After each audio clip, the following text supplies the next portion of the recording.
politik, tetapi kita di Muhammadiyah akan membuat gudang ilmu dan akan dijadikan pusat pendidikan dan latihan Muhammadiyah.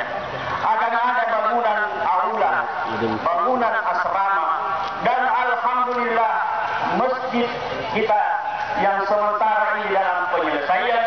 Ini adalah inisiatif dari Bapak Direktur Utama PT Hilal Group sebagai wujud daripada kesepakatan pimpinan daerah Muhammadiyah Kota Makassar dengan PT Hilal Group, dan hampir seluruh sarana yang ada di sini termasuk penimbunan dan juga beberapa bangunan adalah inisiatif dan wujud daripada MOU dengan Muhammadiyah.